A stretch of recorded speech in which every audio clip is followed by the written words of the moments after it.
رمضان تربیت، مجاہد نفس، رحمتوں کے نزول، برکتوں کی بارش اور نیکیاں کمانے کا موسم بہار ہے۔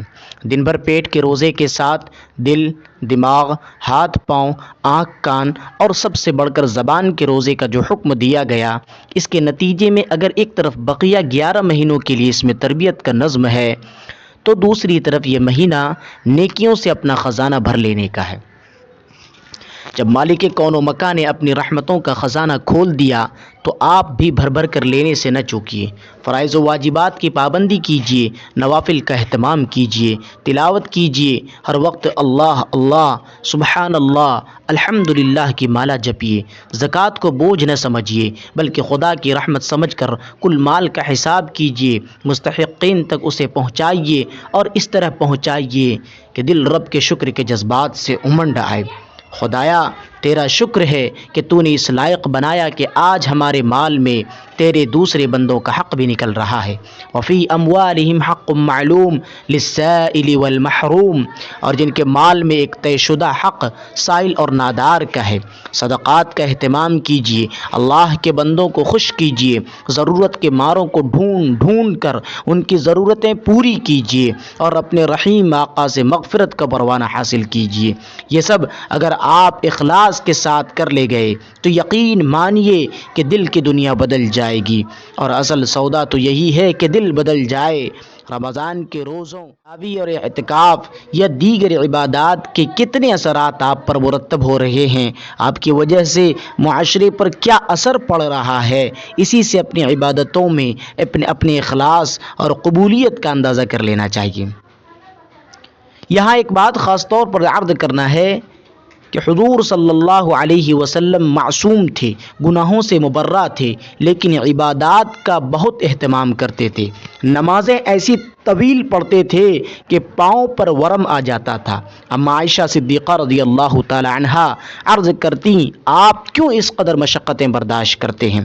آپ تو بخشے بخشائے ہیں۔ فرماتے، کیا میں اللہ کا شکر گزار بندہ نہ بنوں؟ رمضان کا آپ بہت اہتمام فرماتے، شعبان میں ہی رمضان کے استقبال کی تیاری شروع کر دیتے۔ ذرا نبی معصوم صلی اللہ علیہ وسلم کی تیاری اور اہتمام اور جذب عبودیت پر غور کیجیے اور یہ طے کر لیجیے کہ اس بار رمضان کو تربیت اور مجاہدے نفس کے لیے گزارنا ہے، عبادتوں کا خوب اہتمام کرنا ہے، اور رمضان کو ماہ قرآن کے طور پر اس طرح گزارنا ہے کہ دنیا کو معلوم ہو جائے کہ قرآن سب کے لیے ہے، اور یہ رمضان سے اس کا بڑا گہرا رشتہ ہے۔ شہر رمضان الذی انزل فیہ القرآن ھدی للناس وبینات من الھدی والفرقان، کہ رمضان کا مہینہ ہی ہے جس میں قرآن پاک اتارا گیا، جو تمام انسانوں کے لیے ہدایت نامہ ہے اور ہدایت اور حق و باطل اور صحیح و غلط میں تفریق کے واضح دلائل پر مشتمل ہے۔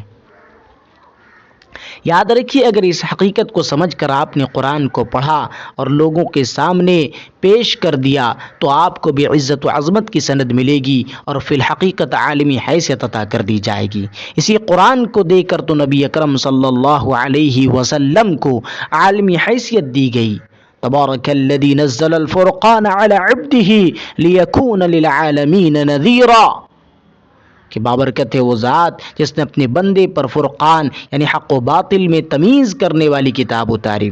لوگوں کے سامنے اس کی وضاحت کیجیے کہ قرآن کو رمضان میں ہی لوح محفوظ سے آسمان دنیا پر اتارا گیا، اور اسے جس رات میں اتارا گیا اسے لیلۃ القدر کہا گیا۔ اس رات کی فضیلت میں پوری سورہ نازل کی گئی، انا انزلناہ فی لیلۃ القدر، کہ ہم نے قرآن عظیم کو شب قدر میں اتارا ہے، اور یہ رات رمضان میں ہے، اور روایات کے مجموعے پر غور کیجئے تو غالب گمان یہ ہے کہ آخری عشرے میں ہے، اور اس میں بھی 27ویں شب میں ہونے کا زیادہ امکان ہے۔